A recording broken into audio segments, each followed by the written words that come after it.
If I might call this meeting to order and ask you all rise. All right. And Cristin, if you would lead us in the Pledge of Allegiance, please. I pledge allegiance to the flag of the United States of America and to the republic for which it stands, one nation, under God, indivisible, with liberty and justice for all. If I could ask that you remain standing for a moment of silence concerning two issues. One, Lucy McKinney. Senator John McKinney's mom passed away. Lucy's been one of the pillars, one of the foundation of our community for so long. And I'd ask you to keep her in your thoughts and prayers. And also, looking forward to next week with Memorial Day, when we do honor our veterans. Please keep them in mind, especially those who passed away, making the ultimate sacrifice for our country.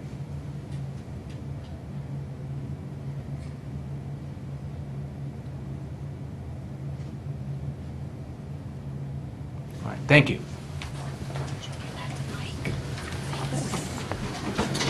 What is this? It's about one of our agenda items.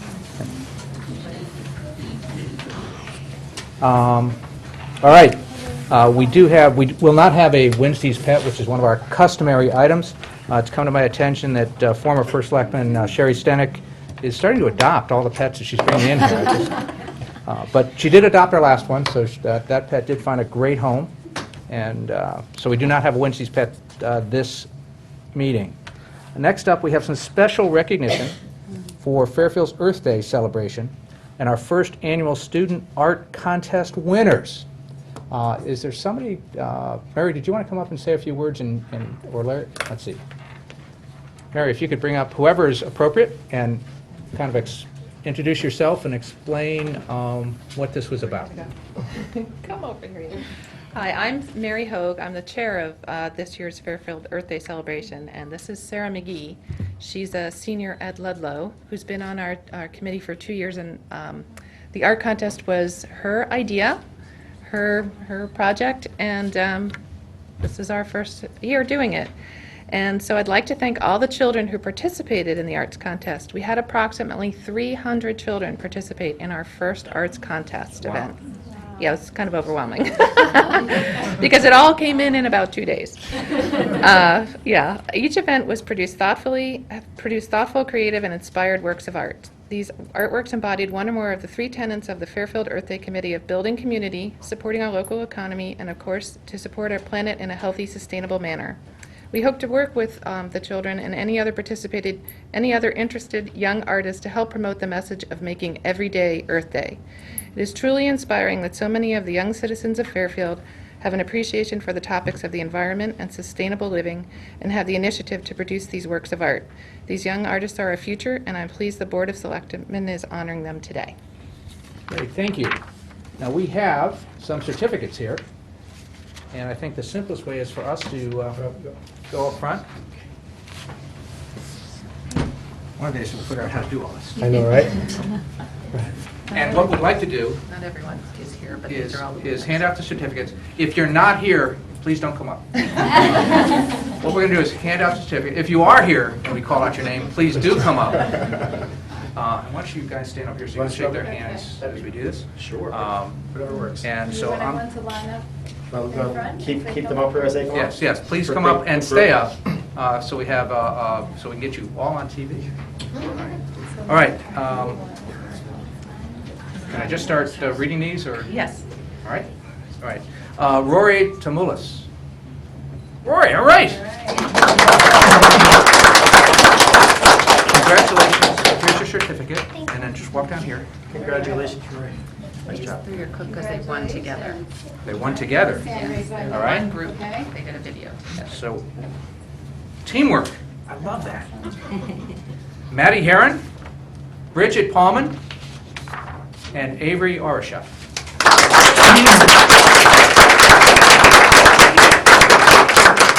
One quick question. How did you decide to work as a team? Well, we're good friends, and we come together through Torch Club from Wakeman. So So you're good friends, and you come together through Torch Club. at Torch Wakeman. Club? Yeah. Wait. So we decided to make a video together. Great. Congratulations. And you're? I'm Maddie Heron. Maddie. There you go. Great. Congratulations. I'm Bridget Bowman. Bridget? Thank you. My mom's nickname was Bridget. And? Congratulations. Avery. All right, there you are. Congratulations, Avery. Okay, next up, Molly Rigney. Is Molly here? 4 for 5. Is Spencer Bradley here? Spencer, all right. Congratulations. Here's your certificate. Good job, Spencer. Help me out here. Sylvie. Sylvie Semino. There she is. All right. I got some help with your name. Congratulations. Thank you. There you go. Line up over here. Congratulations. Madison Lee. Congratulations. Okay. No? But you can read it if you want. No, I can't. Well, that's true. Anybody? Kashangi. Kashangi Masuria? Kashangi Masuria, who is not here. Sorry. I got that. All right. Thomas Kramer. Not here. Not here. All right. Louis Guzzi. Not here. She's here. Lily Nevins Pearl. All right.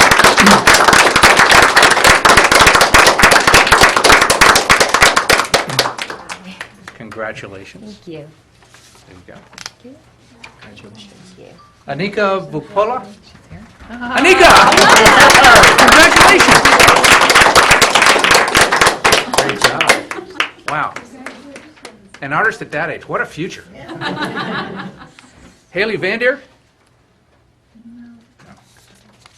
Kyle Burton? Hannah Bucciferro? Yes. Hannah!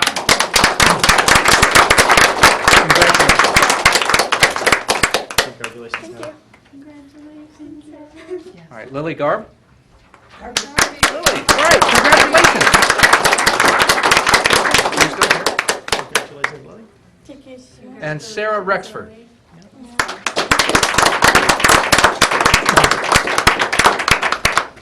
Thank you. Congratulations, Sarah. Thank you. Congratulations to Sarah for doing a great job. Oh, and Sarah, congratulations for putting all this together. All right.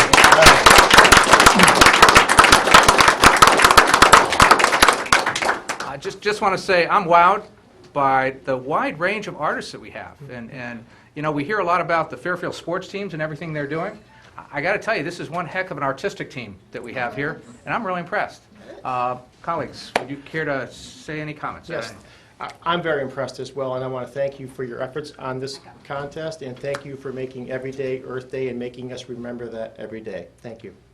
And I will say thank you also. I recognize a lot of you and your parents who are here with you, and we're lucky that you're taking on all the things that they have taught you and taking that out to our community. So I'm really glad you're here, and thank you for sharing your messages with us and with your friends so that we can keep the earth healthy and strong. Thank you.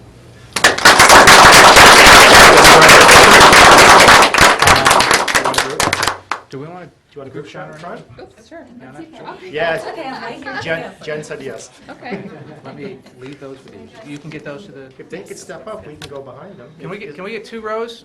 Let's start with the the smaller artists in front. This is one of those perspective shots. There you go. No, you 2 guys get on the other side. You guys get on the other side.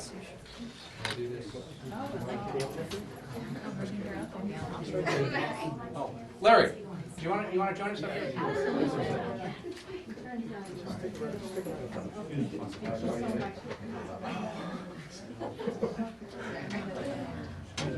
Larry, why don't you get on that side? Here, do this. Here we are. All right. Very good.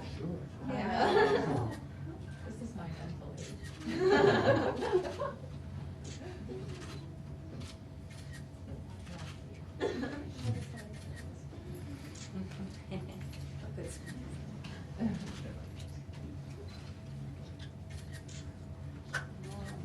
See, paparazzi.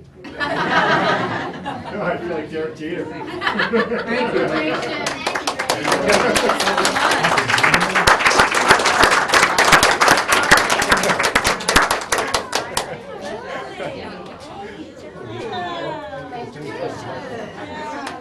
Thank you, Larry.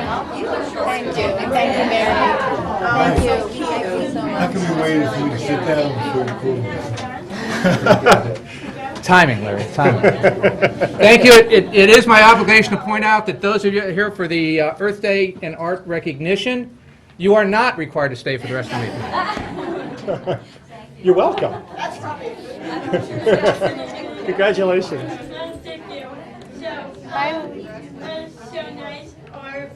And Earth Day, and thank you, and Sissimas, and thank you, thank you. You're welcome. Thank you, Lily. Hi. Thank you very much. Thank you. We're glad you were here. the meeting. She's a good speaker. She is. And she just got that on all Bye, fair Lily. TV. Bye. She's a wonderful performer, too. Oh, yeah? She's, my daughter and Lily are classmates, so Wow. I'm so glad to see these kids here. Did you pay the AC bill?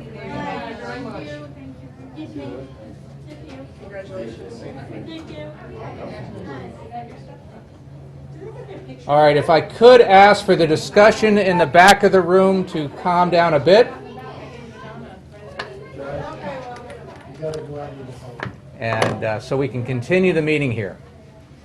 Thank you very much. Next up, item 5 of the minutes. To hear, consider, and act upon the minutes. May I have a motion to accept? So moved. A second. Second. Any discussion? No. Ready to vote? All in favor? Aye. Moving on to item 6, vacancies. There is a vacancy on the Police Commission for Sidney S. Postal, Democrat of 352 Random Road. His term was 11/9 to 11/14, and Mr. Postal passed away 2 weeks ago. That is for information only. Next up, First Selectman appointments, also for information only. Well, if I could ask the folks in the hallway to please be quiet. Thank you. For the Long Island Sound Assembly, Richard D'Amico, 1353 Brooklawn Avenue, to fill a vacancy for Mary Von Kanta, who resigned.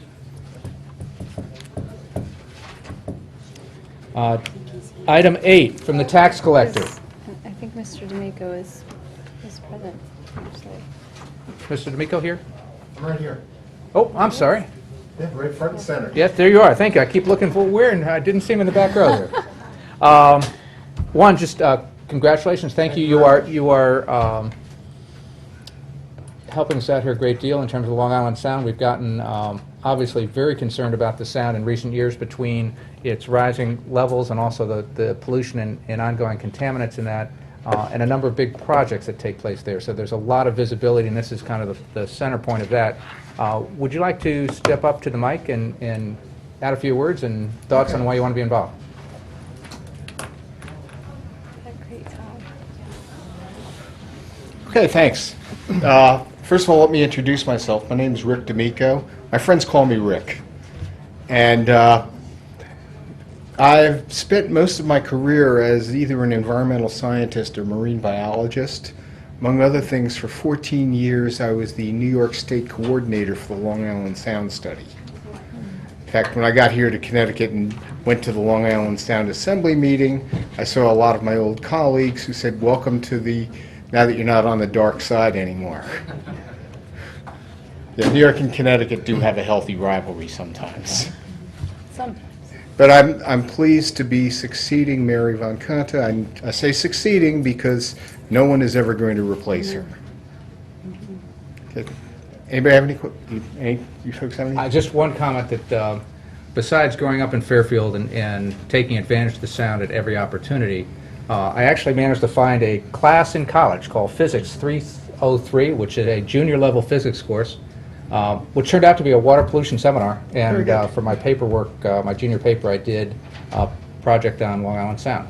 So I came back out here and interviewed various folks. So it's been with me for a long time, and even at that point, you could see that the wheels were in motion to both cause the contamination and to some degree help clean it up at the same time. So thank you very much for carrying on the stewardship of the sound in that I hope to live up to your expectations.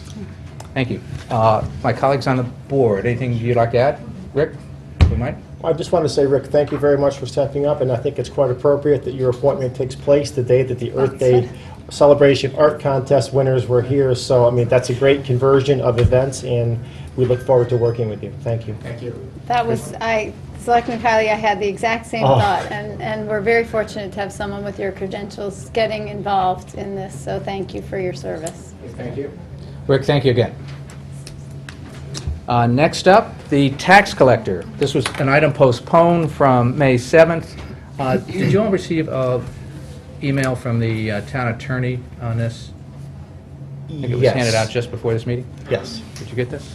Yes, I do have You it. got it? I do have it, All right. yes. Yep. The town attorney is here, and Stanton, because a couple of questions came up on this, could you just, take the mic and clarify what your opinion was on this? Good afternoon, all. I spoke to the tax collector, and I also spoke to Mark Barnhart about this. Cinda forwarded me the documents from way back when. Apparently, Paul Audley negotiated this deal. They wanted to build some affordable housing in town, so they entered into an agreement for a couple of units to be sold and then some apartments to be rented. And the agreement was that for the ones to be sold, there was a phase-in of the taxes. For the ones that are to be rented, as long as they are used for low-income housing or that they meet the requirements, they get a tax abatement. It's my understanding, after speaking with Mark Barnhart, that that is administered through his office. The people who rent those apartments are qualified under the program, so consequently, I think the tax abatements are in order at this point. Any questions? Yeah. So it's your opinion that the property, the tenants, and the rents that they are paying are all within the regulations for this to remain qualified moving forward, at least for now? Based on what my conversation with Mark Barnhart, who administers it, yes, that they do meet the criteria. Okay. Thank you. And any further questions? No, that's it. Thank you. All right, and this was postponed, but just to clarify, the motion is to consider and approve an abatement of taxes for the 2011 grand list taxes due July 12 through June 13, and the 2012 grand list taxes due July 13 through June 14 for 21 and 63 Durrell Drive in the amount of $16,280.20. May I have a motion to accept? So moved. A second. Second. All right. Any further discussion or questions? No. Any comments from the public? Back to this board. Are we ready to vote? All in favor? Aye. Aye. Thank you. All right, next up, item 9. To hear, consider and approve a lease renewal with T-Mobile at 3965 Congress Street, Fairfield, Connecticut. Mr. Lester, can you take us through that? I can. Again, good afternoon. We're getting a lot of these lease renewals. They were, in the late 1990s, they were entered into, the leases, and they were typically 15-year leases, so they're coming up for renewal. This is one that's up on Congress Street, and it is with T-Mobile. And the interesting thing is that, well, it's a 5-year renewal. It's only 5 years they're asking for. If you look, page 1 of the document entitled Second Amended and Reinstated Lease Agreement, paragraph 2, term, it's just 5 years. It expired on March 2nd, so they've been operating month to month, but they're only asking for 5 years with no options after that. All the other terms of the original lease remain in effect, one of which being that the lease goes up 5% every year. So the lease in 1999, we were getting $18,000 per year. For 14 through 15, we're getting $37,000 a year in rent for that one antenna. And you said it'll go up 5% each of the... Goes up 5% per year. Any questions from the board? Thank you. A couple questions. I remember when we first put these leases in place, it was the late 90s, I believe. Some were 10, some were 15 years. And at that point, there were a lot of questions about what equipment was going to be on the tower.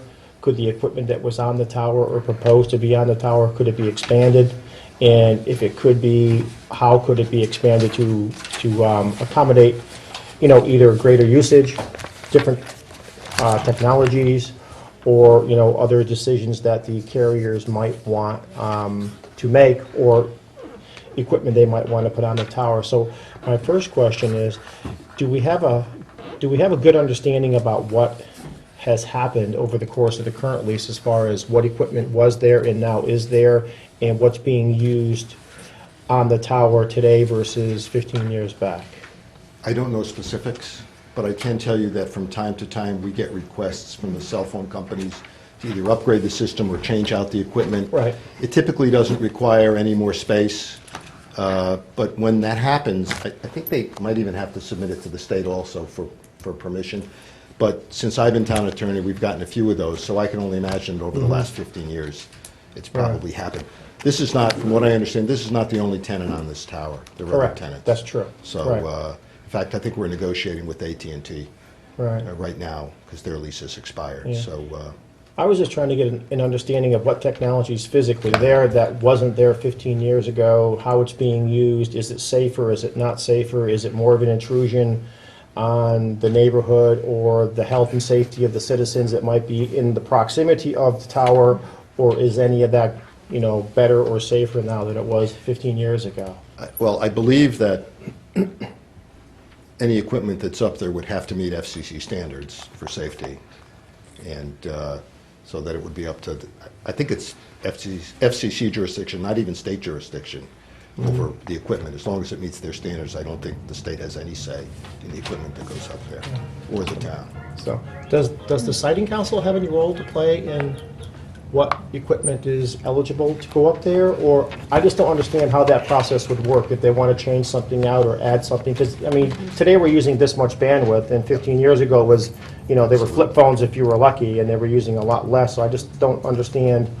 My understanding of the law on the equipment is that so long as the equipment meets the FCC standards, the state, the siting council, is not permitted to consider, the safety or aspects of that.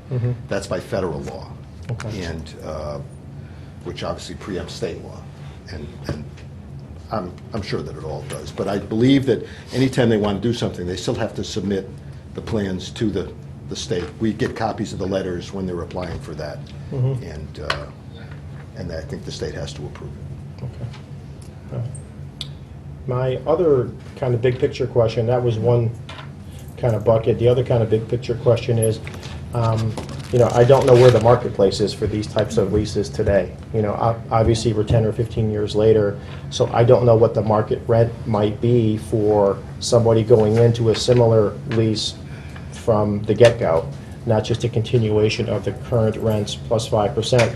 We might be getting a really good financial deal based on current market terms and conditions. We might not be. So my question would be, do we have any market intelligence on based on what T-Mobile wants to put there in rent from us, are they paying at market, below market? Is this a good deal or a not so good deal for the town from the financial side? I think we might have, did you have We some did, we did information on that, Mike? we did that survey, and these are market rates from that standpoint, Are that they? the At least. companies all talk and go back and forth. However, we can pull that information out if that would be of interest. Okay. We don't have it with us today, though. Okay. Yeah, I'm just trying to understand the big picture, the market rate piece of it and the security and the safety and the equipment side of it. What's Yeah, there? I don't know with the advances, and this is Yeah. just surmise, but Yeah. with the advances in all the equipment, they might not need as many cell towers. There might be, other things that affect that. I'm sure that the equipment is far advanced from when it started, but it might be that they don't need this tower anymore. So I don't know. I think there are a lot of Yeah. factors that. Yeah, it's hard to say because the technology is advanced so far and so fast that there might be less stuff up there now than there was 15 years ago, but there might be more stuff because there's data and stuff like that. So I was just trying to understand it. Yeah, in our talks, there's no question that technology improved, and a smaller amount of technology can handle a much larger amount of data. But it's really, cell phone systems have gone from being voice dominated to being data dominated now, and that's really the next big push for expanded bandwidth is to have the data allowed on that side. But, okay, That's fine, no, those are my questions. Yeah. And I had some similar, but in terms of the lease itself, changes, it's really the term. There are no, That's the am I only right? change. So no Yes. substantive changes in the actual structure of the lease, from what I can see. It's just the term Correct. and a renewal. Correct. Okay. In fact, it specifically provides that all the other terms of the original lease are in Okay. effect. Just clarifying that. Okay.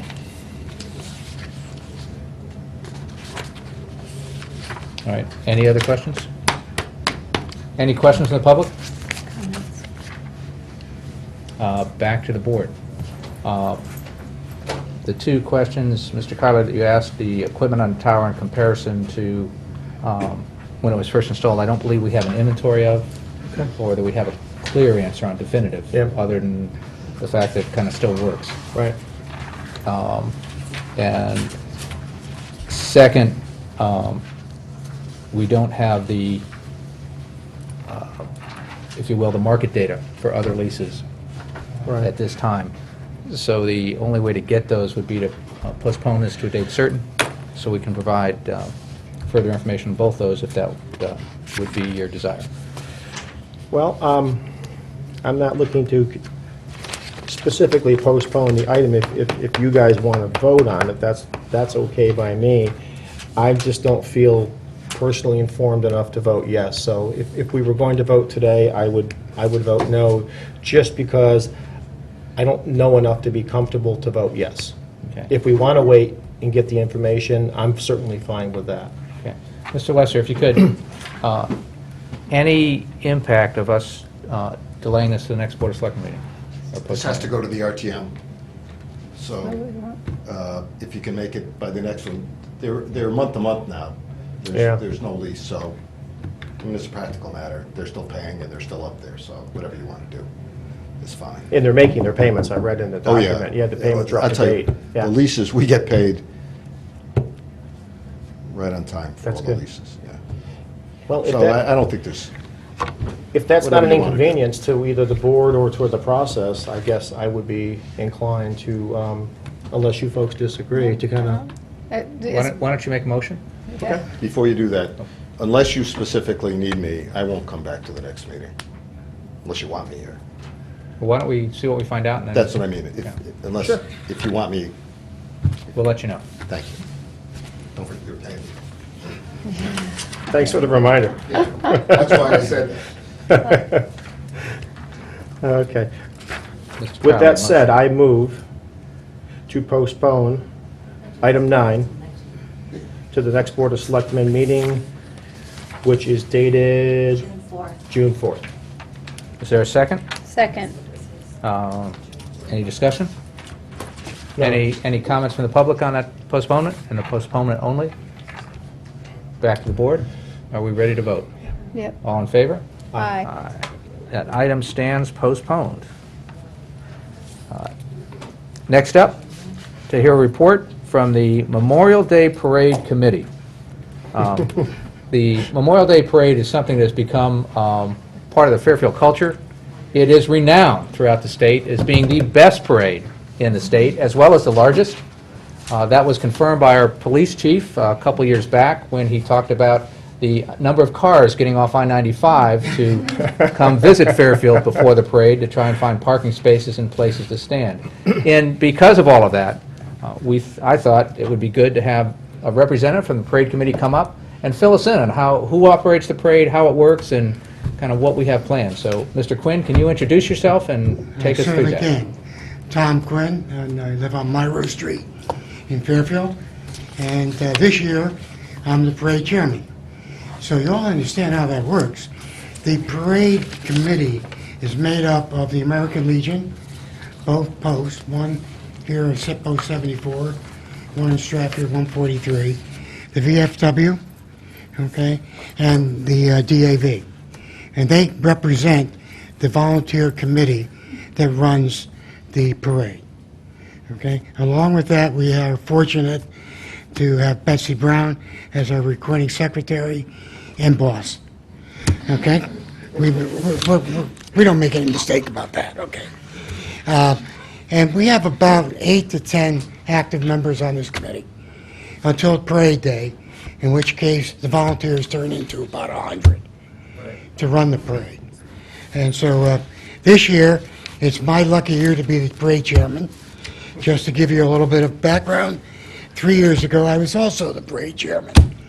And that day, it was torrential rains, you might remember. Very well. Yes. And I got calls and calls and calls, because under this way we operate, only the parade chairman can cancel the parade. And so I talked to God, and God said, it's okay, go. So we went. And the sun came out, and everybody was happy. This year, we have 8 musical units in the parade, 6+ floats, upwards of around 2,000 children and young adults, because that's how much ice cream we bought. Okay? So we buy that every year, and we usually go through about 1,800. Okay? We start at South Pine Creek Road, where we expect the first selectman to be, okay, right in front of the Harry's Liquor Store to vote on the floats. And then we have a real special speaker this year. In fact, I apologize for the phone call. It was Senator Blumenthal's office, who is our guest speaker this year. And he will also march in the parade. And my thanks to the first selectman for getting him for us. Okay? Along with the parade itself, the committee does an awful lot of other things. We're also running the sea ceremony on Saturday, okay, where we'll be talking to the members that we lost over the past year, and a special memorial to Dave Russell, Chief Russell, who was very, very active, and we miss him terribly. And we also go to schools. I'll be at Stratfield School next week on Tuesday, and at Holland Hill on Friday for an honor guard. And we were asked also to supply an honor guard for tomorrow for the naturalization activity being held at the Fairfield Museum. All this is falling under Memorial Day. And that's the correct way to do it, because of all these men that died to preserve all these. I mean, that's what they fought and died for. And especially in World War II, where we lost 440,000 of them, which is, you know, a tremendous amount of people, okay? They fought and died to preserve all these things that we do. So, we will march on Memorial Day, 10 a.m. sharp. No rain, don't matter. I feel like I need to salute right now. I guess that's it. The one takeaway for everybody is that it's Mr. Quinn and the committee that in charge of the parade and determining whether there's enough rain or enough snow or enough anything else for it not to march. And obviously, the commitment is to march unless it is not possible at all. That is correct. Okay. But there will be announcements on radio stations and TV and Yes, such. they are. There is a...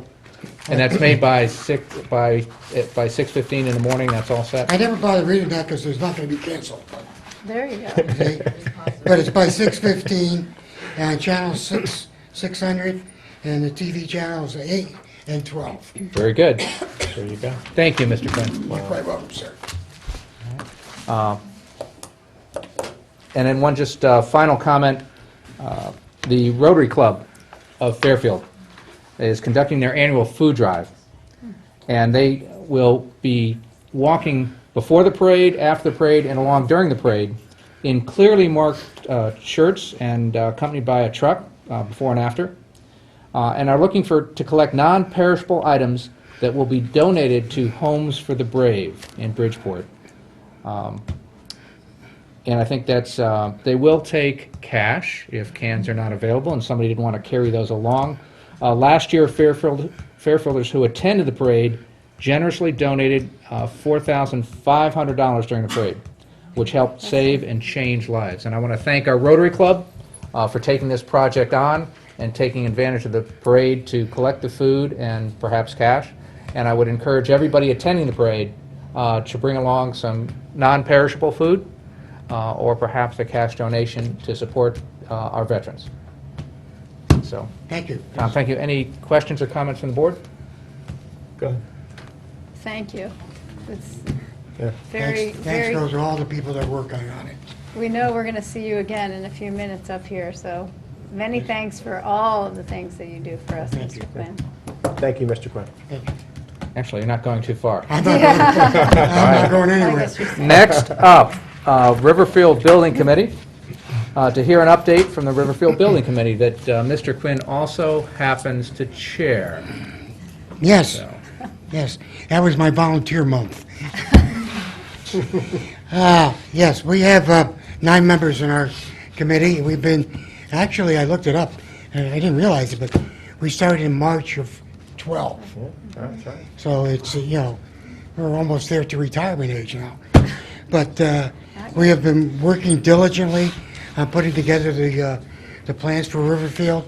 And we have come to a snag at the end here with the federal and state government in terms of their approval Tom, process. if you can speak towards us, the mic picks it up, and you've got a camera over here that picks you up too. So if you just speak this way, everything's Okay. covered. I think the viewers at home can hear it better if you're speaking. Oh, I in forgot that about direction. that. Okay. Anyways, we have had some timing issues with the state DEP and the federal EPA in terms of getting their approvals. We had submitted documents to the feds January 17th and still have not gotten their response. And March 21st to the state and still have not gotten their okay.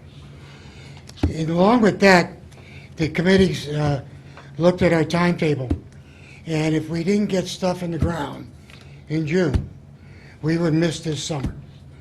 Missing this summer would create a financial burden for this project. In the neighborhood, we estimate of any place from $200,000 to $400,000. Okay, and that's strictly inflation if it goes on any longer. So the committee voted to take a preemptive act and go out to early bid discrete pieces that we could get done this summer, and would hold our timetable going from September to November, which is not a major hit in terms of timing. So we will start, we now have, went out today, the bid notice, and that's for sanitary sewers, okay, and also the asbestos abatement. And that will start June 24th, correct, Peter? Okay. So that'll get us back virtually on pace. And that was approved by the committee on a 5-0 vote, April 29th. The implications of that is the potential that the state will not reimburse us for that portion of the project. And that reimbursement is 24%, and the project is $243,000. So we stand to lose $58,000. And it was, 58 versus 2 to 4. And the committee felt, in our due diligence and preserving the assets of the town, that was the right move. I need to say also that the principal of the school, Brenda Anziano, Twig Holland, okay, and a lot of other people have been tremendous supporters and just have worked hard with us in making this project go. We are going to the TP&Z on May 27th, and we expect to be in the ground June 24th. I'm open to questions. Just one clarification. As much as the reimbursement percentage on that, the parts that you're moving forward on, we still have the potential to get reimbursed if the state allows, but we're basically changing the process a bit, and we're not following the state recommended process for that reimbursement. Is that correct? That is correct. And so in past projects, we've explored a couple different options and have been able to get reimbursed. So it's not a guarantee that we lose that money, No, I said a potential. but it is a potential. And the committee weighed that against waiting and being sure that it would cost us a lot more than that if we delayed. Oh, absolutely. So we have the potential to get reimbursed for that versus pretty much the guarantee it would cost us a whole lot more if we didn't move forward. Yes, you're And I right. think that, to me, makes good sense and good business sense, and I thank the committee for taking that initiative. I thank you for laying that out clearly to this board so we understand what took place there. Any questions or comments from my colleagues? Cristin? Yes, thank you for the information. And in terms of the EPA approval process, is there an anticipated timeline as to when that may come in and what steps? And yes, you're laughing. I expected I wouldn't get a set answer for that, but are there any steps that have been or could be taken to try and? We've had the town attorney involved, and he's gone to their attorneys to shake it loose. Through the first selectman's office, we've had Senator Blumenthal call, okay, and other people call, and we're pushing, and as of last Friday, they were due to us. Obviously, they're not here yet. So, as a follow-up, we're at a point already where you had to make some decisions that have cost us as a town money because of that delay. Potentially cost. Potentially, thank you, potentially. We're not giving up on it that easily. That's right, no, we definitely won't. I know Mr. Quinn, he definitely won't. But when's the next point in the road where we're going to have to make another decision like that? Oh, we're talking that point about July is when we would go with the rest of the bidding. And by that point, we need to, we'll get approval by then. Okay, so you do One way or anticipate another. hope that it would be in, seeing as it was due last week, it would be a reasonable expectation Oh, that we yes. would have that prior to the next Yep. fork in the road, so to speak. Okay. So I know Mr. Kiley had. Oh, just to follow up on Mr. Tetreau's comments. So the 58 that's potentially at risk represents 24% of something. 243. So are those particular items items that we would expect full reimbursement at 24, or could it be even less, which means that number that's at risk could even be smaller? It could be smaller. It could be smaller. Our best estimate says we took it on the total of 243. Right. But that's no guarantee when you go to the state, That's correct. okay? Right. They can pick and choose what items they don't believe should reimburse, so the answer to your question, I don't know, Right. but this is the worst case. Right, so it's likely, if anything, to go down versus Oh, yeah. stay the same. Right.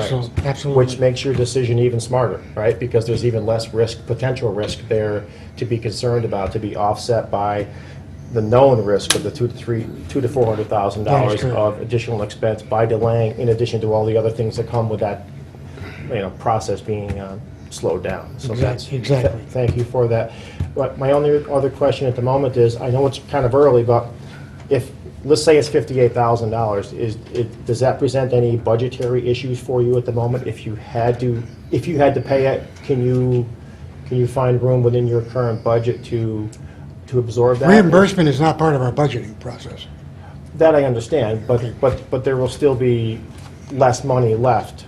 I mean, if we lose the reimbursement, the net expense to the town will be a little bit higher, so. Yeah, but I'm working against the bonded debt, what Okay. was approved by the bond, which Okay. did not include any reimbursement. The building Okay. committee charge is to manage the expenses within the budget. The budget does not include the funding, if you will, so it does not include the reimbursement or lack of reimbursement from that standpoint. Okay. Yep. So, thank you for that. Appreciate that. But if we had gone the other way, then that would have been a valid question. Oh, absolutely. Okay. Oh, So most that's where I was certainly. tripped up. So good. Thank you for that. I appreciate the update. Thank you very much. Quite welcome. Yes.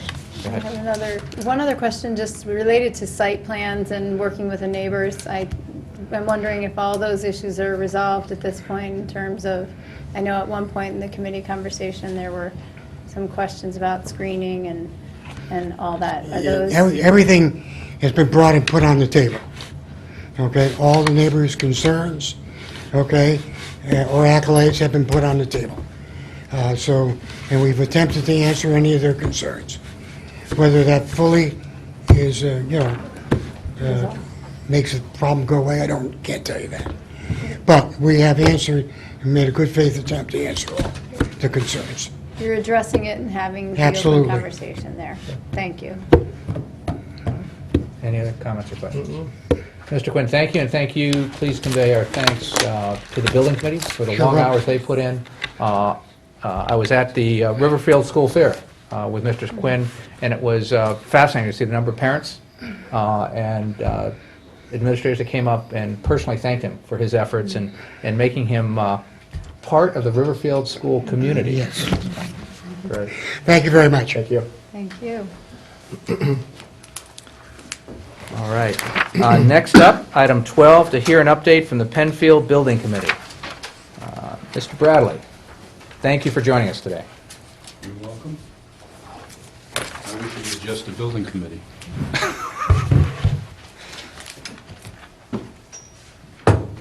The handout which I'm going to speak to, so I didn't get it out any earlier because I'm going to read it, and there are a lot of facts involved. If you would just announce your name and position, just to us so that it's recorded in the minutes. My name is James Bradley, and I'm the chairman of the Penfield Building Committee. and Mr. resident Bradley. of the town of Fairfield. Mr. Bradley, thank you. I would have put this out earlier, but I'm simply going to read it. Thank This you, is a lot, Mr. there are a Bradley. lot of facts involved, not facts, but time frame.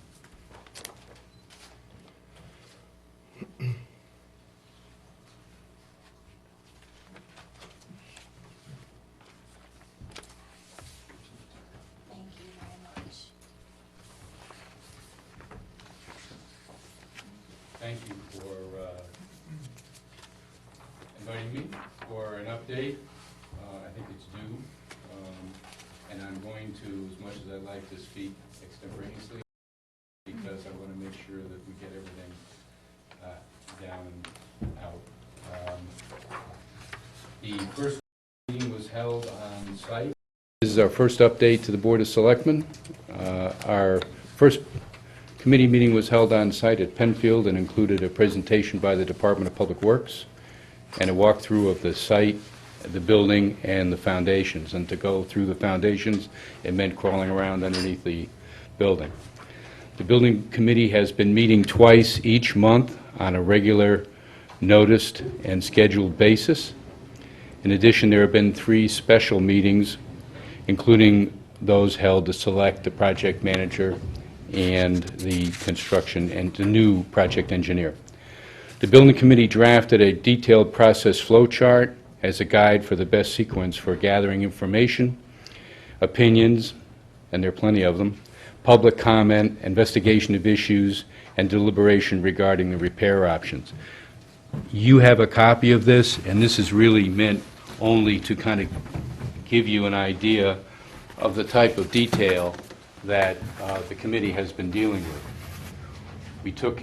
We went through the process, and from when the building was built all the way through to completion of the repaired building, and we're right in this particular area of final due diligence and looking at options and selecting the project engineer and selecting the project construction manager.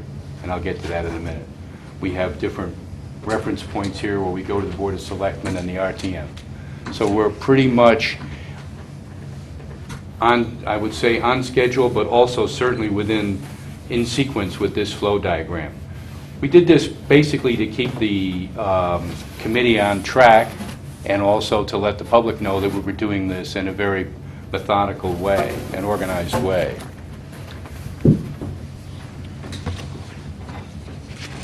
The committee requested and was provided with various background documents related to the original project and the subsequent engineering investigation regarding the storm damage for both Irene and Sandy.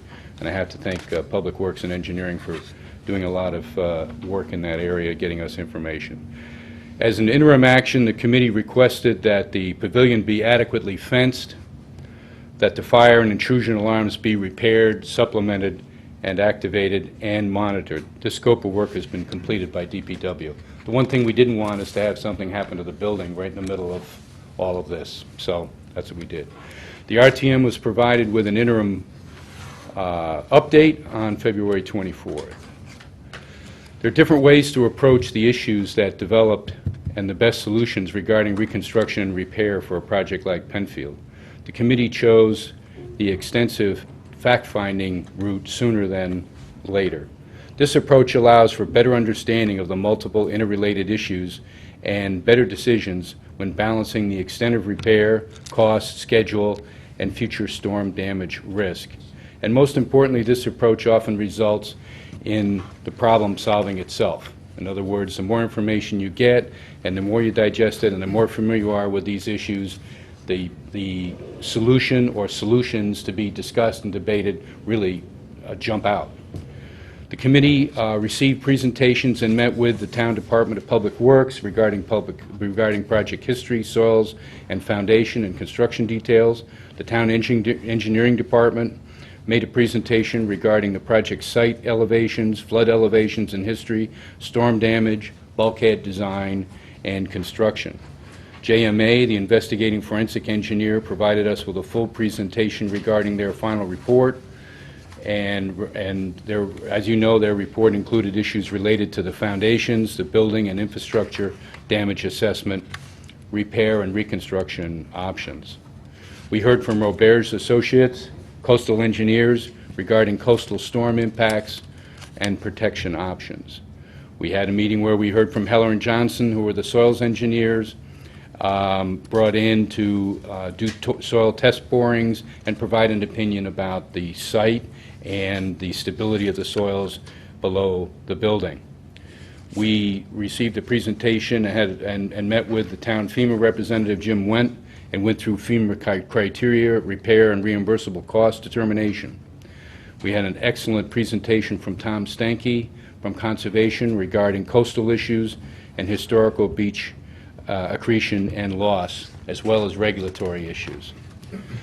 We had a good presentation from Flood and Erosion Board regarding historical flooding issues, current and future efforts at flood controls and drainage issues, and also a lengthy commentary on the Penfield building site and how it did or did not exacerbate flooding in the area, neighborhood area. We had a presentation from Parks and Recreation regarding the use of Penfield, parking events, revenue, and so forth. And we had a presentation from the town risk manager regarding the all-important insurance claim and what is going to be a reimbursable cost. The building committee has set up a website and has been diligent regarding meeting administration, communication, meeting minutes, and encouraging and responding to public comment. This month, the committee selected a new project engineer and a construction manager after a public request for proposals, proposal responses, and lengthy interviews. The construction manager was chosen at the same time as the project engineer so that we would have the benefit of constructability issues and estimating as we looked at different options. The project engineers DeStefano and Chamberlain, they're a local firm in Fairfield. The construction manager is Shawmut Design Construction. Both firms are well qualified and have a positive track record with the town. The initial kickoff meeting with the engineer has taken place.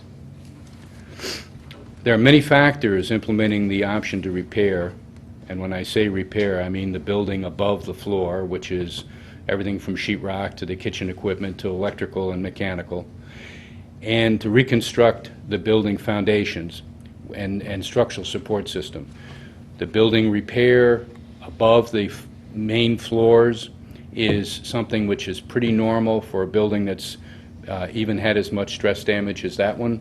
The real impact and the real issues are below the building and the foundations and the structural elements supporting the building from those foundations.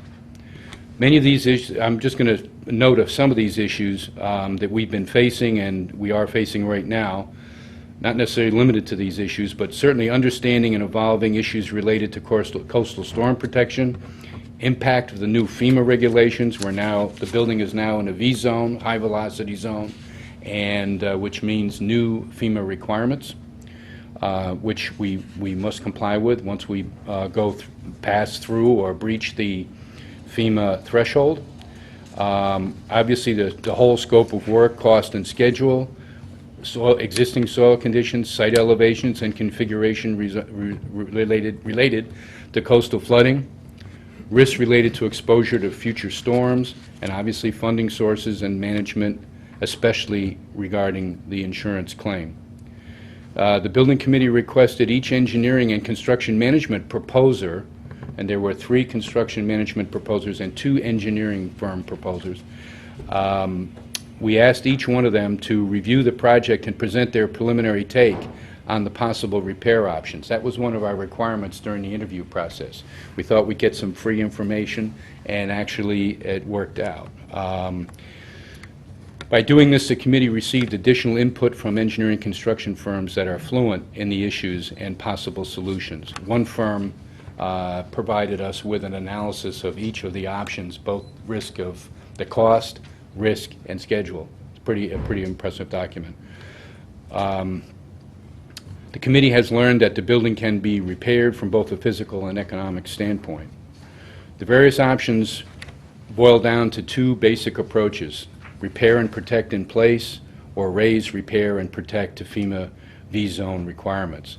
The difference between these 2 general descriptions include building height, initial cost, risks related to future storms, future insurance coverage, and existing insurance coverage, the claim, and FEMA reimbursement. The 2 approaches are schedule neutral with a slightly higher schedule risk for raising the building to FEMA compliance. The project remains on track for a projected occupancy next summer.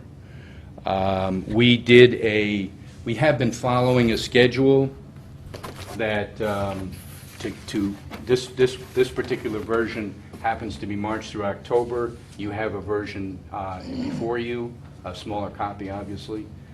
But the key thing here is we're now out into May.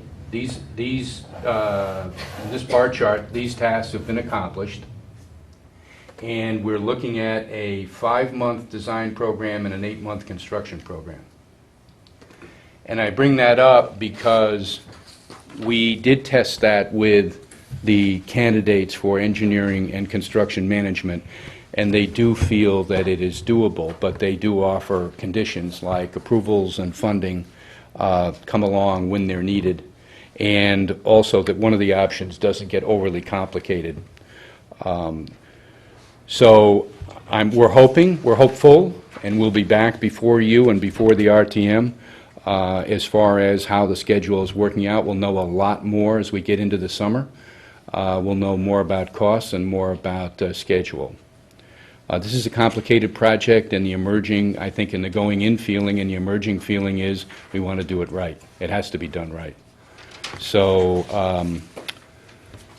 that's what I am here to present on behalf of the committee. I would also like to thank the Board of Selectmen for the committee selection. This is a really good, somewhat opinionated committee, and also a special thanks to the town officials. I have to tell you that they have been extremely supportive. Tom Stenke's presentation must have taken him hours to put together. Joe Michelangelo's been great. Twig Holland has been perfect, getting us through a difficult and quick selection process. So I'll be happy to answer any questions. Mr. Bradley, to start, thank you, and you've been kind in complimenting everybody around. I've had a chance to work with Mr. Bradley through this process, and I've been very impressed. And for those of you that know Mr. Bradley, know he's been involved in a number of other town projects and building committees, and he's bringing all that experience to bear, as well as his day job experience. That's right. So Important. When we talk about volunteering in Fairfield, and we talk about getting the benefit expertise of our residents, I can't think of a better example than Mr. Bradley literally donating his time in putting this together, and I think you can see it from the thoroughness of his presentation here for just an update on what's taking place. So I want to thank you for that, and you've also been meeting twice a month. I think that's kept this process both open to the public, because those meetings are open to the public. Correct. So I want to thank you for doing that, and that's literally, double pace or twice the pace that most building committees work on. So that's a lot more volunteer hours per month. Again, thank you to you and your committee for stepping through that. This is a much more complicated project, and I think you were able to describe it to us with great clarity in terms of coming through here. So thank you. So with that as an intro, I'll open it up to my colleagues. Any questions from the board? Yes, well, I would echo those thanks. I think you are doing a tremendous job, and I know you have one member of your committee here, Andrew Graceffa, one of those opinionated people. And he joins. No. I think I'm correct, not about you, but I mean, it's a But very this is, it good is. committee. It's a strong committee, and I think it was, again, we've talked about this before, how many people were willing to step up and to serve, and there was probably an equal number or more of folks who would have been equally Easily. opinionated and qualified, and it's amazing to see Yep. how you've come together. So thank you for your time and your talent. Just in terms of, one of the things that you had mentioned in your update, when you had the engineering and construction management proposals coming forward to get that information, which I think was a great idea, you said that one firm actually provided a cost risk schedule document. Was that the firm that you ended up going with, or do you have that kind of information? Yes, no, Yeah. it was, and I think the committee was impressed with the thoroughness of that particular presentation, and that was Shawmut, and Okay. they are eager to get on this project and get it done, and they have an attitude and a culture that came through in their presentation. We need a pencil in the ear, sleeves rolled up contractor, construction manager, somebody that's really going to make this project work, because it's either going to be really easy, and I think we can make it easy, or it's going to be really difficult. It's not going to be anything in between. And we have to really present a good set of documents and a united front about the solution. It's complicated. Every time you turn around, there's another interrelated question or issue that's impacting the decision. But I think we're fluent enough in it now to make the good decisions. That's great. I would be curious to see, maybe we could get, maybe on the website already, you haven't gone to check, but would It's love not. to see that document. We don't, I want to make sure that it goes before the full committee. We have copies for the full committee. There were two or three, I think, committee members absent. I want to give them an opportunity to go through the information in our meeting, which is actually our next meeting's tomorrow night, and we'll be discussing it then. Great, great.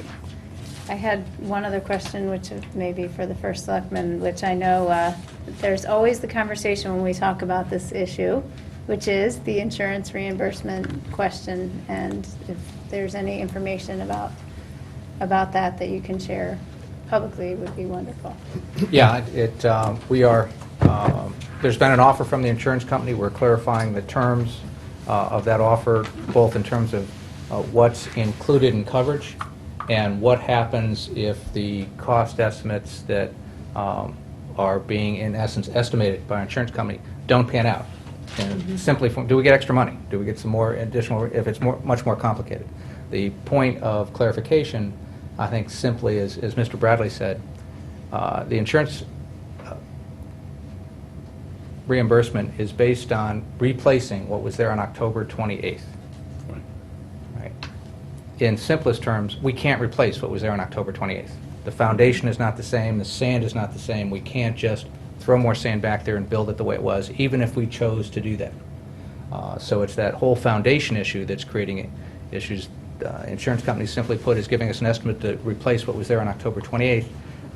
That, in a sense, can't be done. They say it can. We can argue over that, and that's kind of what we have been doing. So we're trying to reconcile their estimate with what happens if they're wrong and how far down the pike we'd have to do. And the insurance company also packages things with saying, if you do it as we specified.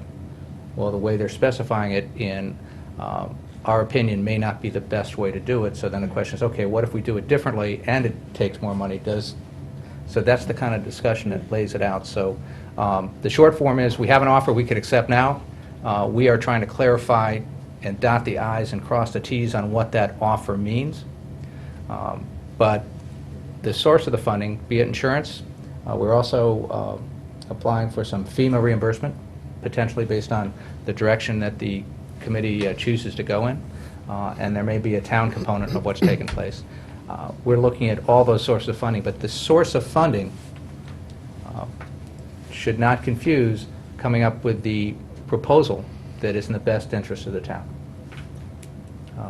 The source of funding can come second to that, so they're running in parallel courses at this point. Okay. Thank you. I might add, I think that actually there's a small benefit here where the committee is, and the committee's been able to feed back to the group negotiating with the insurance company better information than they had 6 months ago, and especially regarding supplemental or unforeseen costs. But it's not exceptional, and it's not really unusual to have a situation where the insurance company gives you a certain amount of money to fix it their way, and yet the repair has to be something else. We have to make sure we don't get caught between those 2 points. I think that to emphasize it, and what Mr. Bradley said to start, which if I had to pick one thought, one phrase that was the intent of, I think, of this board's discussion and our charge to the committee, was to take the time you need to do it right. Right. All right? We don't want to be sitting here 10 years from now with the same issue. We want to be sitting here 10 years from now saying, whatever solution we came up with, boy, that was the right solution for our community. It's great to see it out there, and it's great to see how it's serving our community.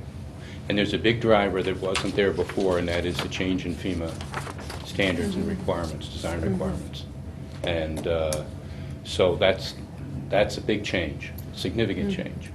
I think it'll play well into a good repair project, a reconstruction project, but we have to be careful what we're doing. So between FEMA, insurance, town funds, scope of work, schedule, risk for the future, they all are going to have to be balanced. And to the first selectman's point, we've moved right over to making sure the town's provided with a building that's adequately protected for the future. Nobody wants to go through this again. Definitely not. May I have one other question. It goes to all the presentations that you've had, and I guess that speaks to me about the kind of collaboration that's happening around the table, which is phenomenal. The Flood and Erosion Board, I know that there was some back and forth at the beginning, and one of the things you commented on about the building site and your comments related to that was, did it or did it not exacerbate flooding in the neighborhood? At this point, are you and the Flood and Erosion Control Board all on the same page in Yes. terms of that? And Yeah, I think the presentation that was made by the engineering department was crucial, and that was a presentation about all of the elevations on the whole beach area. And the fact is that there are plenty of lower elevations. I think the key for flood and erosion and others is to make sure that these issues are considered this time. And whether it be the rebuilding of the bulkhead, the closing up of the bulkhead slots, or the configuration of the site itself, that it's done in a way that recognizes the risks that have been brought forward to the committee, and it will be. We've added site configuration and elevations to this project. And that's the benefit of having everyone come to the table together, having this conversation. So I thank you for doing that, because Yeah. it allows No, those we've issues to be heard addressed. from a lot of people. Yeah, and I think one of the other things that comes out of that discussion is that there are a number of, for lack of a better way, doorways in which water gets into our beach area. So regardless of what happens on the Penfield site, and not that we shouldn't take every precaution there to make sure it doesn't exacerbate the flooding, there are a number of other doorways. Yeah. And that's obvious to anybody who looks in the backyard of homes in the beach area and see what we romantically call the marsh. That's the ocean. It's sitting right there. It's in your backyard. And if that water goes up 12 feet, as it did during Sandy, that water's going to go someplace, no matter how high the wall is in front of Penfield. Right. So I think the balance is we want to make sure that whatever we do at Penfield doesn't hurt the flood or exacerbate the flooding in the beach area, and to the extent that it can, it helps with the drainage and recovery after the flood. But we really need the rest of the ocean to go down and the rest of the floodways, and that's why we also have concurrent projects going on with DPW. Joe Michelangelo and his team are looking at different components from the tidal gates to the dikes in the beach area and seeing what we can do to improve them, both what we learned out of Storm Sandy, but also in anticipation of worse storms in the future, and making sure that we're doing what we can there. Thank you. Thanks. Okay? I'm You good. Kevin? I'm good. Yes, please, thank you. Mr. Bradley, thank you for being here. It's great to see you again. The first thing I want to say is I'd like to echo the comments of my colleagues on the board for thanking you specifically for your leadership and organization on this committee, and thanking all the members for all the work you've done. I mean, Andrew and Mr. Bradley and everyone else has worked extremely hard putting this project together, and it's evidenced by the information that you bring to us today. You know, we have a specific timeline, we have a project timeline, and we know where we are, what steps we've completed, what step we're on, and where we're going. So, thank you very much. It is a high degree of information that gives us a great update on where we are. Because as Mr. Tetreau mentioned, and as you have mentioned yourself, this is a very complicated project. You know, we have a lot of factors that enter into what is the best final decision that your committee makes for this project that the town can get behind. Which leads me to a comment. I went to a meeting a couple of meetings back, and luckily for me, I have served on a committee with Mr. Bradley in the past, and so I'm keenly aware of his organization skills and his engineering and construction knowledge, as well as your leadership and ability to drive a decision to a complete answer and solution. But one of the comments you made was, you know, we need to do this right, take our time, put the right solution in place, but whatever solution we come up with has to be something that the town embraces and that the town will get behind, so that we don't have 6 or 12 months of political hand-wringing over what we want and what this person doesn't want, and go back and forth like this. And that's a very important factor that could affect your timeline. It could affect what we end up with in the end. However, I believe that will be mitigated by the leadership of this committee, and I am extremely confident that when you guys come out of the gate with a solution, and you pick the one solution, not the 3 or the menu of solutions, when you guys come out and say, this is it, this is what we want to do, this is how we're going to do it, this is when we're going to do it, this is what it's going to cost, and here's the process that we have to go through to get all of this done, I'm confident that you folks are going to be able to come out with a solution that everyone can look at, get behind, get through the process, and stay on schedule and get that done. So thank you for that. If I might, that's where we're going. Yep. We're citizens of Fairfield, and we're taxpayers of Fairfield, Yep. and we're doubly conscious of these issues. This is an impressive asset that has to be brought back into service, and I think that what we'll do, if it's typical of the MO that you're aware of, would be to get to the boards ahead of time on a preliminary basis, even if it's for information only, so that when it comes time to the final decision, people are informed. You bet. And I encourage people to contact the committee, which they are. Yeah. They're not shy, and we'll answer the questions. Great. A couple quick questions, and you talked about the 13-month timeline, the 5 months of design and the 8 months of construction. Right. Now, is it safe to say that since you've chosen your engineer and your construction management firm, are we now in that first Yes. 5-month design frame? Yes. So that 13 months, within reason, begins to start ticking, Yes. like right about now, which puts us at next summer, which Right. is perfect timing, should everything go right. And so thank you for that clarification. And my other question is about the building. And it might be too soon to ask this, but my question is, the building's been sitting for almost a year and a half or so now. Has there been any noticeable deterioration of the building itself from either the salt or the sand or the elements because it hasn't been used? I don't believe so. I No. don't think you want to let a building stay very much longer, because an unoccupied building, especially a wood frame building, is just, they need to be used. It You know doesn't it get from your better. house, or Yeah. you know it from your garage, you know it from almost anything. And, no, I don't think so. I think the question that you are indirectly referring to is, can it go back the way it was when it's leveled out, and does time impact that? And I think time does, but I don't think the damage is so significant that it can't be. It isn't racked or warped to the point where it's beyond repair. We've asked that question repeatedly. Right. And I think if the option to raise it is, and that may be one of the significant options, then that whole process will level it out. It'll be kind of simultaneously with raising it, putting steel under it, and leveling it out. It's not an uncommon problem. Right. So there may be questions where some of the large framing members in the main hall have to be unbolted and rebolted to relieve stress that might have been built up in the connections. But that's typical of a repair like that. It is. Yeah. So that's good to hear that the building hasn't fallen into additional disrepair that causes additional problems now. No, our main concern was somebody would get into it and that somehow they would be damaged, and that's why it's Right. fully alarmed. Good. Well, good. Thank you for that update. Appreciate that.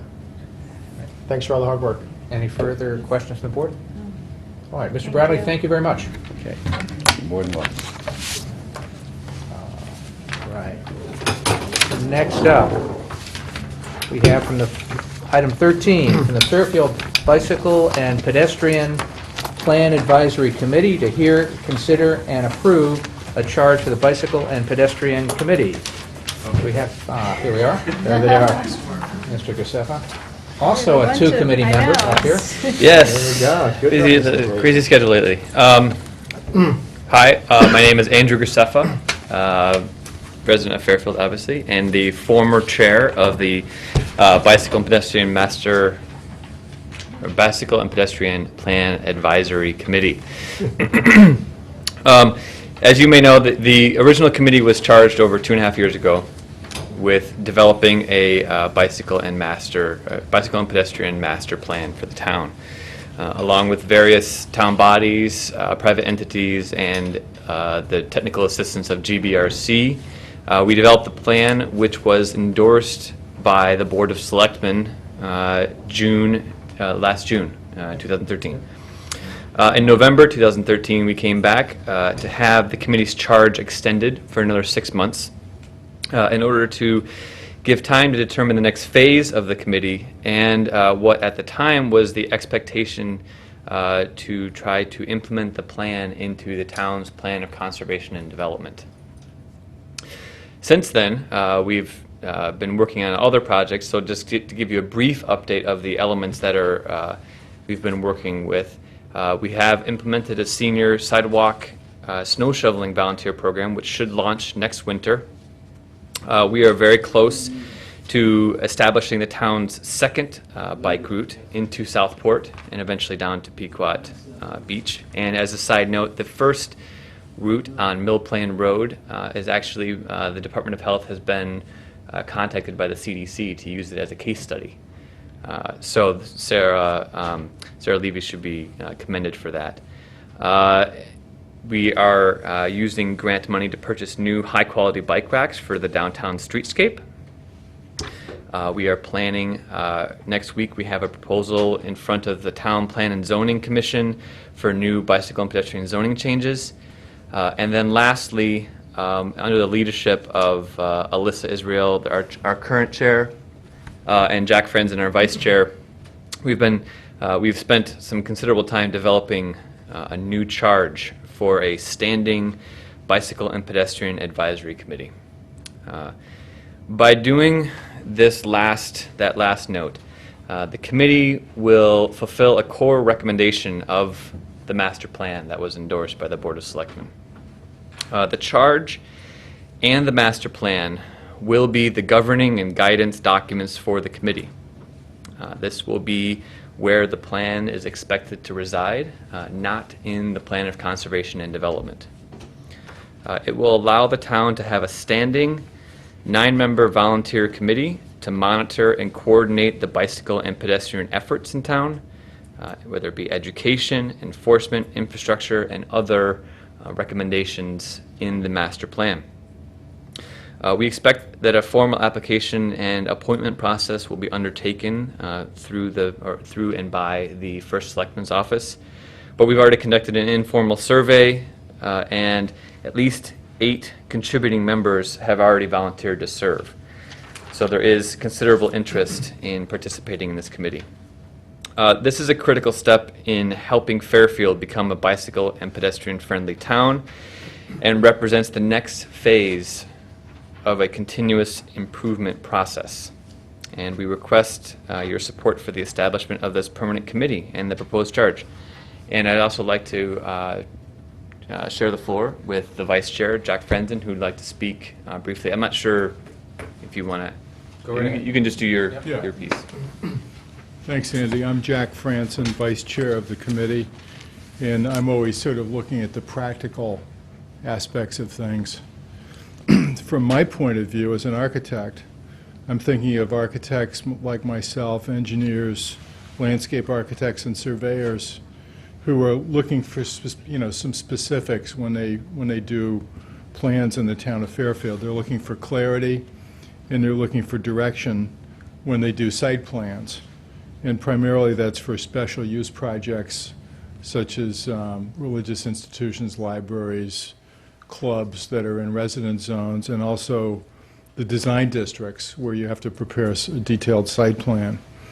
I think it's important to have a place at the table for these issues, and that'll be part of this charge, to be, like a living body that is an advocate for the bike and pedestrian constituents in the town. And I think much of this gets, as I keep saying in our meetings, a lot of this gets accomplished not by the town so much as by compliance. So every application in the design districts or in a special use plan, there's compliance to show parking spaces, lighting, sidewalks, bike racks. So gradually, incrementally over the years, all these terminuses of commerce will be updated to the new regs that we have. And even though the TP&Z is actually administering that and they're approving these plans, they don't have the time to be looking into the granular technical stuff about bike and pedestrian design. Whereas our committee's got a bunch of passionate individuals. A lot of us are very knowledgeable. In my own case, I'm pretty knowledgeable about zoning, pretty knowledgeable about this infrastructure of the town and how it works. You need people like that to constantly be sorting out the important issues. So I think that the TP&Z, for instance, like hopefully next week, they'll be looking for us to explain and go into the detail and guide them in these regs that we're proposing. The need for a commission, I feel, is all the greater in an old New England town like Fairfield, where a simple cookie-cutter textbook approach just wouldn't work. You can't give the town engineer a book on how to design roads and sidewalks and bike paths in the town of Fairfield, because we have a town that is extremely scenic, but it's got lots of hairpin turns, multi-angular intersections, narrow underpasses, lots of water courses, swamps, ponds, what have you, so you can't just overlay a grid like you could out where I grew up in the Midwest. You just lay a grid over some flat ground and you expect it to function very well. So you need a group that's intimate with the idiosyncrasies of the town, with the infrastructure that can, again, guide the TP&Z and other bodies. Also, you have already got commissions that are looking out for similar interests. You have a parking commission, you have a police commission, and I think the bicycle and pedestrian constituents in the town deserve this commission to be a standing commission. With that, I'd be happy to answer any questions that you might have. Any comments from the board? If I may, Please. kick it off. Having been intimately involved with this process and with this group, I would also like to say thank you to all of you. And I know a number of you who are here today have worked so tirelessly. We talked about Riverfield and Penfield, and I sit here feeling very proud of the work that has been done and the talent and time that's been given to this. And it's been a real pleasure and an honor to work with all of you as we bring this forward together today. I just want to follow up on something that Jack said about the bicycle and pedestrian constituents. And the committee members might recall that at one point I suggested perhaps we call it the Pedestrian and Bicycle Committee. Because in fact, every one of us in this town is a pedestrian. If we drive our car, we're driving to a parking lot, we get out of the car, and we become a pedestrian. If we're walking down the street to school, we're a pedestrian. So if we're going to Penfield and we're than, you know, engaging with the facility at some point in time, we're a pedestrian. If we're in the Riverfield parking lot, we're a pedestrian. So I think this is a crucial aspect to consider as we look at this. The other thing that I just want to comment on, and it was Mr. Bradley's presentation that kind of led me to think about this, and the experience I've had, is the idea of collaboration and bringing those various voices to the table. And I think what I've seen of this committee is that the various groups and bodies have been at the table, from the police department and zoning, engineering, health, Parks and Rec. And it's a place to bring everyone together to share those. So I thank you very, very much, and we'll. If I might, the charge before us is to hear, consider, and approve a charge for the Bicycle Pedestrian Committee. One, I'm going to ask that we keep our comments focused on approving the charge so that we can kind of move through this. Second, did we have a motion on that yet? No, I'm so moved. And a second? Second, thank you. And so I think the charge is in our packets. If we could take a look at the charge. The committee's done a great job in putting together the plans. We just have addressed that in prior meetings, and I just didn't want to have a rehash of that, though certainly your work has been phenomenal, so don't take that. It's okay. Don't take I that focus on the completely understand. task as being anything about your Get the job committee. done here. Mr. Kiley. Yes, thank you, sir.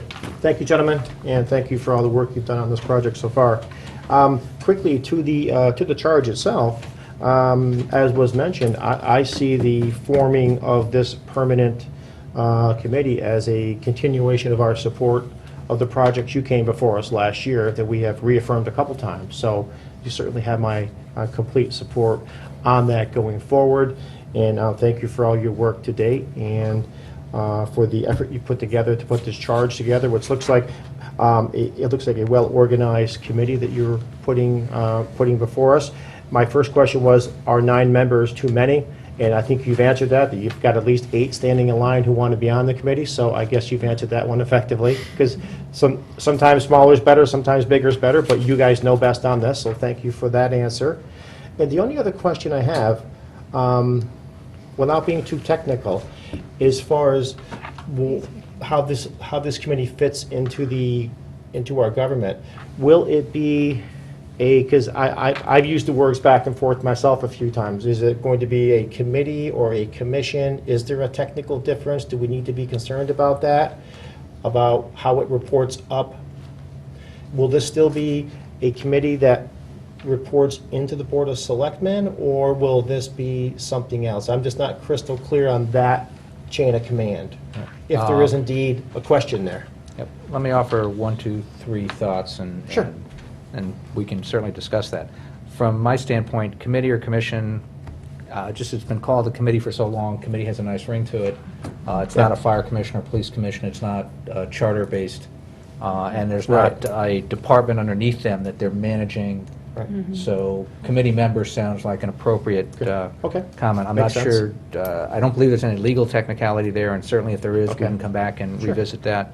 I would suggest that, as this board has found, I think from time to time, that it may make sense to set up a termination for this in 36 or 48 months, just kind of giving it long enough to see how it all works and how it all fits, just to make sure it's a viable working committee. Make that enough years so that happens, but perhaps allow for the fact that, you know, given the changing nature of town government, that where we are, that, and maybe 36 is not enough, maybe 48 or 60, something like that, to Okay. visit that for consideration.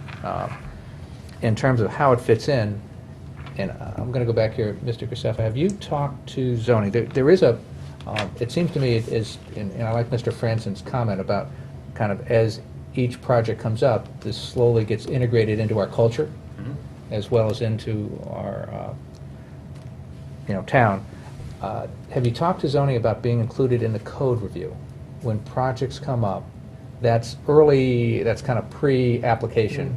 It's when things are being discussed. And it seems to me, rather than zoning trying to integrate these things in after the fact and everything's been designed and literally changing blueprints to fit this in, looking at it as part of code review, so it's designed into the application and the project, and there's a discussion, so that if there are different options to accomplish a goal or objective of this committee, it takes place at that point before literally there's any serious ink on the paper. So have you had that conversation?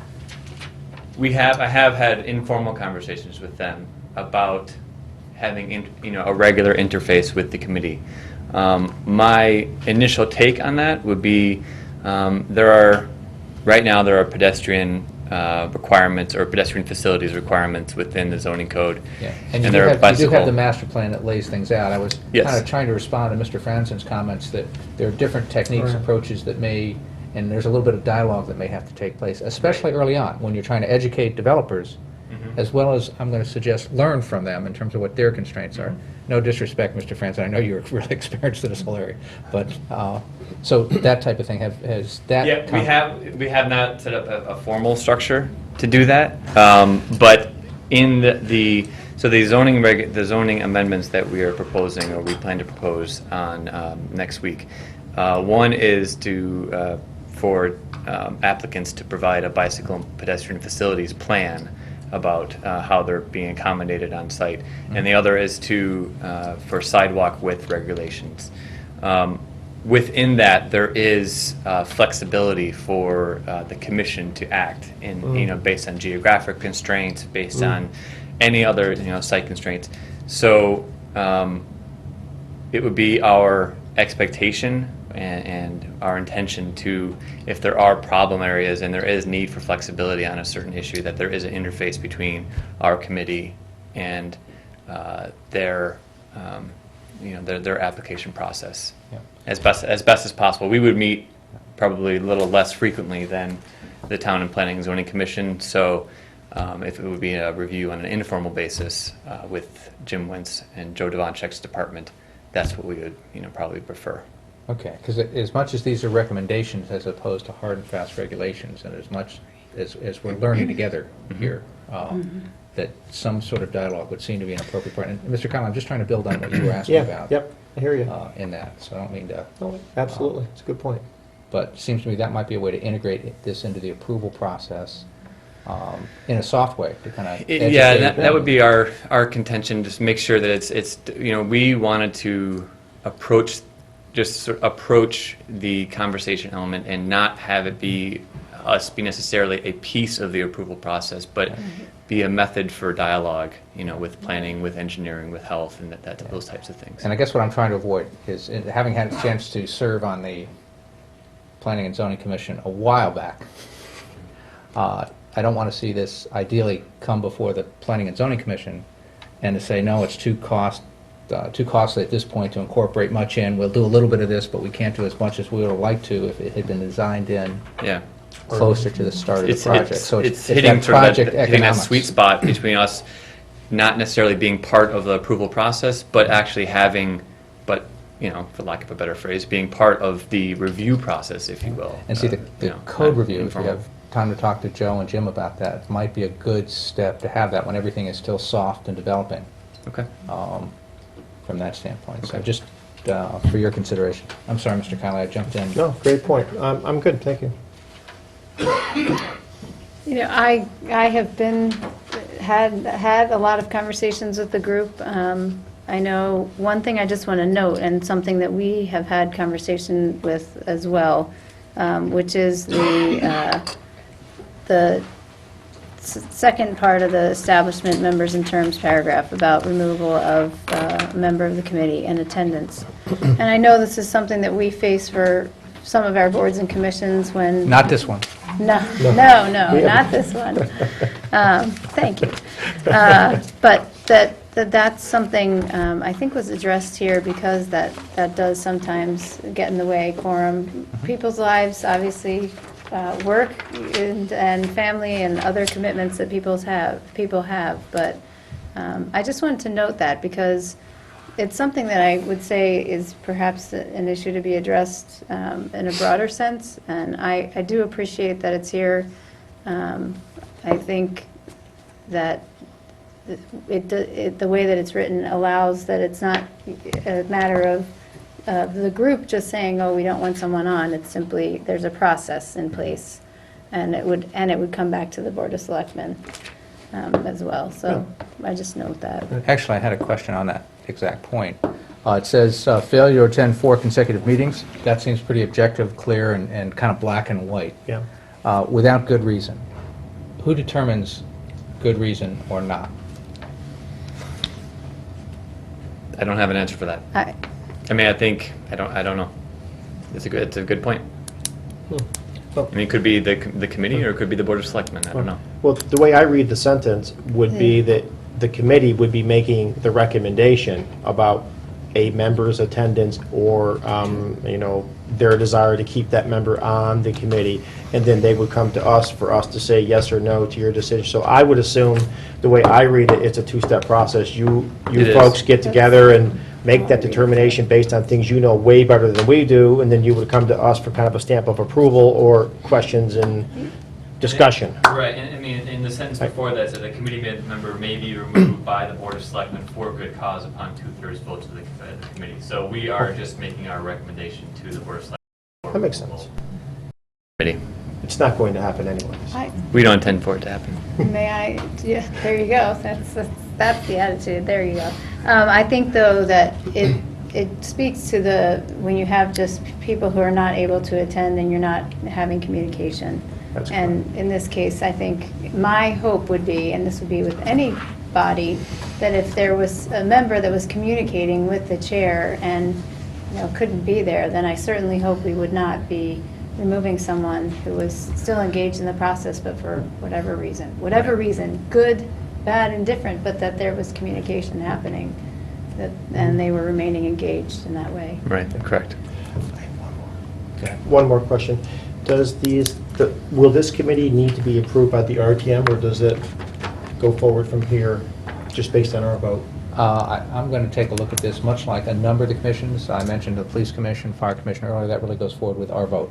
It Okay. doesn't have to go to the RTM. Okay. It's not every committee or commission goes to. Typically, when it goes to the RTM, it's defined either in town code or charter that that's the approval process. Okay. So I would think we would set this up as others that just come here. Good. And to follow up with that, actually, the charge for the current advisory committee expires June 30th, right? Yeah. So in terms of that, I guess that's a good question. Either we, if we're not going to move forward with this, then we need to address that as well, because I think there's work that's happening that you don't want to lose the opportunity to do that. Any further questions? I've got a couple, if Go ahead. that's okay. Okay, so, and again, Kevin, I think you kind of answered this. My question was, all vacancies are really Board of Selectmen appointments, so I had that question about the here, but also initial filling. If we define it as that, we should probably say something in here, and maybe it's just regardless of this last sentence, maybe that just gets changed to all vacancies are filled by a vote of the Board of Selectmen. That would address both the original filling, term expiration, as well as if somebody is removed for cause. Because we're really saying it doesn't matter how they come off Right. or how the vacancy was accomplished. The vacancy is filled by a vote of the Board of Selectmen. Okay. So does that sound okay I think I'm from amenable. your standpoint? Yeah, I mean, it makes sense. I think it's the intent of what's here. It's just not Yeah, spelled that's out as fine. simply. So he's changing the word to vacancies instead of Oh, vacancies replacements. instead of replacements, okay. More general. Yeah, actually, if we remove the whole first part of that and just say, instead of a replacement, all vacancies shall be appointed by the Board of Selectmen, or all vacancies shall be filled So removing the language of if a committee member resigns or is removed before his or her by term vote expires. of, yes. So from the word "if" in that last sentence to replacement would be deleted. And then all vacancies shall be, the word appointed replaced with the word filled by and then a vote added, the Board of Selectmen. So the sentence would read, "All vacancies shall be filled by a vote of the Board of Selectmen." I'll second that. Any discussion on the amendment and the amendment only? No. Does that sound reasonable and appropriate? I think that's exactly the, I mean, we Sounds it good. meets our intention of it, so that's fine. Okay. If the Board of Selectmen is more comfortable with that language, that's fine with us. Any other comment from the public? Back to the board. We ready to vote? Mhm. All in favor? Aye. All right, the item stands before us as amended. Let's take care of that, let's take care of that. We talked about, talking to the zoning about code review. I don't know if we need to list it in here, but I think if you talk to them, that makes it... And then, two things.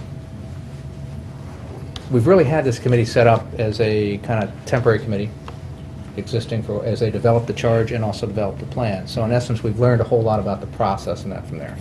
So when I brought up the idea of having a termination date or sunset on it, I didn't bring it up from a standpoint that I wasn't happy with the committee or I'm formally recommending that, but I thought it might be worthy to have that discussion a little bit. And is the board comfortable? And we could set that out 5 years or 10 years. It doesn't have to be forever, but that the thought was, do we need anything like that, or are we comfortable? That's all. Well, here's my thought about that, which is I think that at any time, this is a Board of Selectmen committee, so that we would have the right at any point in time to dissolve that committee without having a termination. I mean, that would be my understanding, that as the Board of Selectmen, we would have that ability to say, this isn't working, or for whatever reason. You don't know exactly, or that we need to, or that we needed to amend the charge, for example, if we found that something was happening. So, when we talk about a termination date or a period of time, I think, I consider the fact that it's within our authority to make that change at any point in time, even if we did have a termination date of 5 years, say, or 3 years, that we would reserve the right as the board to make changes to the process. That's Can I just my comment thought. on that? It's up to him. Yes. Yeah, I agree. I think it's a long-term. It seems to me that every community is at different stages of digesting this complete streets philosophy that this is the underpinning of what we're talking about. And, and the plan has a pretty long shelf life, I think. Even simply because we're not going to be getting grants for the whole plan in one shot. It's going to be probably a yearly grant application type of thing. And some of it's weather-related. So, I mean, if there was going to be a time limit, I'd recommend, 3 to 5 years, not months, I think. Or as you suggested, maybe you just keep an eye on us. Yeah. Frankly, I thought 3 years was too short a time. Yeah, I think it might be. Throwing something out in the future, just that, and maybe building on what Cristin said, and let me make a motion to do this, just so we have the discussion again. As a final sentence on this charge, at the bottom of the page, this committee is established by the Board of Selectmen and can be terminated by a vote of the Board of Selectmen at any time. And that allows that clarifies what you were saying, which would be my understanding too, Cristin, but it's not clearly specified. This does it, then we don't have to worry about dates or times, it just runs along. And if anything should change at any point in the future, we reorganize the land use departments, this gets incorporated into something else. I don't see how we don't have this function going forward, so please don't interpret anything I'm saying as that. I don't, this seems way too important. New York City's moving in this direction, and if the city's kind of getting off its tail and doing this, it seems that we should figure out how to do it better than they are. So I'm very impressed with everything that I've seen you put together, and certainly marvel at the number of bikes, and I know you've got some plans for the future in terms of bike racks and that type of thing that fit into downtown, and I really appreciate the perspective of the committee in terms of how things fit into our town, our culture, and on that side. So please don't interpret this as anything like that. I just don't want to have the argument down the road if for some reason things should change, and I guess the one thing I've learned is things change. Could you read it back again? I'm sorry. This committee is established by the Board of Selectmen and can be terminated by a vote of the Selectmen at any time. I'll second that. I think it's a fair compromise because we want to maintain our commitment to this project and to this committee and to moving forward with bicycle traffic and pedestrian safety. So I would not want to put a hard date on, putting an end or trying to estimate when an end of the committee's work could be, because quite frankly, I don't think it ever will end. So, thank you for your commitment. And so I can support this, the Board of Selectmen. Since it's a Board of Selectmen committee, I think pretty much it's inherent that we could do this anyway. So I don't think this is limiting language in any way. So it sounds fair and reasonable and covers all the bases. So I can certainly support that. The one thing, and maybe we don't need to add it to this and complicate the conversation, but the one thing that really would be good is to, whether we put it in here or just agree to it, that we get like an annual report or something along. Yeah, I think It's in it's- here. Oh, Provide an did I annual miss status report to that? the Board of Yeah. Selectmen. Yeah, the right in there. fifth or sixth item down on the bullet points. I missed that, my apologies. It's all right. So with that said, There's a I'm lot good. there. The other comment, the other thing I like the way this is phrased, is that the committee's never a lame duck. It's not like we gave you even 10 years, and then you get into year 8, year 9, it's like, are we going to get renewed or not, and what's going on? And so this just kind of keeps it rolling and addresses that, so there's no lame duck status at any point. And that is common with coaching contracts in the various professional sports. See, I told you I'd work in football. I'm not The, surprised. Political office. All right. Any comments from the public on the amendment? Any further comments from the board on the amendment? No. Ready to vote? Yes. All in favor? Aye. The charge as amended stands before us. Jen, do you have the changes we've talked about? Are we ready to vote on the charge? Yes. Yes.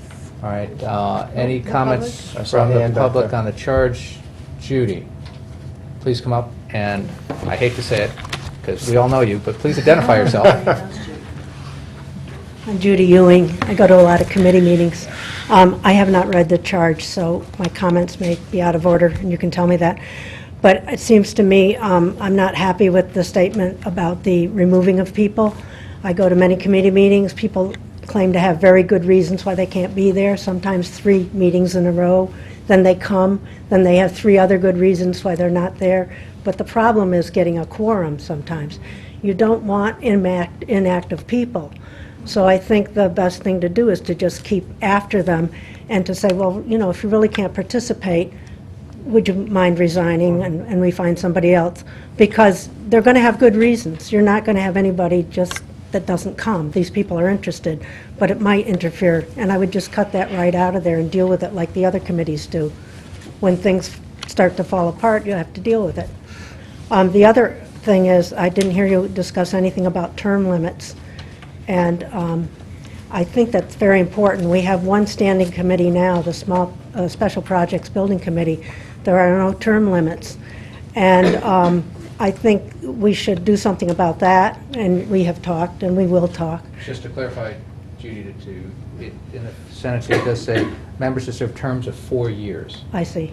Okay. And then they're off. And then I think that the charter says no more than 2 consecutive terms on committees. So I think, Okay, so it's covered. I think Yeah. we're covered in that. Okay. I think so. I didn't hear you discussing that. We didn't. We Yeah. did not discuss it because we'd read this Okay. before. And sometimes that takes care of those people who can't be so active, and then they're off after 4 years. You don't want them back on. if Well, they wouldn't can't get, be active. you're right, it wouldn't get Yeah. reappointed. So, but I really don't like the statement that offers to have people removed for no good reasons, because they're going to have good reasons. And it's going to be mostly family, vacations, Or a new job. business, Yep. yeah, whatever. Thank you. And thank you for allowing me to clarify that, because part of the reason why this committee asked to put this in is exactly for the reason of having a quorum. And Ms. Ewing is absolutely correct, and there are, and I've had conversation with a number of other chairs of committees, and so the reason that the language was added was so that there could be action taken, because there are other committees that we don't have that mechanism in place. And the communication piece is absolutely important, but you're right, people need to be present to do business. So, in my conversation earlier, it was We're a little tight on time. Yes, you so could- I think, I recognize, that's why I brought that issue up before. Okay. I'm comfortable with leaving it in, but I did want to clarify that, yes, it's critical that people be at the meetings in order to conduct business. Mr. Kiley, any thoughts you have on that? No, I'm good with the language as is. All right. I think that, frankly, it's something we haven't had anywhere else. I like the idea that the committee suggested it. I'd like to try it and just see how it reacts and what we learn from it. And as was pointed out, we can remove it if we don't like it later. Given that, the charge is before us, and as amended, any further comments from the board? Any comments from the public? Back to the board. Are we ready to vote? Mhm. All in favor? Aye. All right, thank you. Thanks, guys. And thank you, committee. Very much. And Thank you very this much. was very well thought out, and I appreciate the balanced perspective you took at that. You have excellent board members and excellent chair. Thank you. Thank you. Next up, tax collector. To consider and act upon any tax refunds as recommended by the tax collector and amount recommended. May I have a motion to accept? So moved. A second. Second, Any amendments? yes, and the amendment is to add the amount at the end of $72,127.88. Second. All right, good. Any further discussion? All in favor? Aye. All right. To hear and consider and act on any communications, none that I'm aware of. To hear, consider, and act upon any new business, none that I'm aware Did we of. vote on the main motion for the text? For the tax collector? Oh, yes, sorry. To vote on the tax, to hear, consider, and act upon tax refunds as amended. May I have a, Just all in favor? all right, all in favor? Aye. Thank you, All Kristen. right, good catch. Motion to adjourn? So moved. A second? Second. All in favor? Aye. Done. Thank you. All right. All right, on time and on schedule. Thank you, guys. Rick, thank you. And you stayed for the end.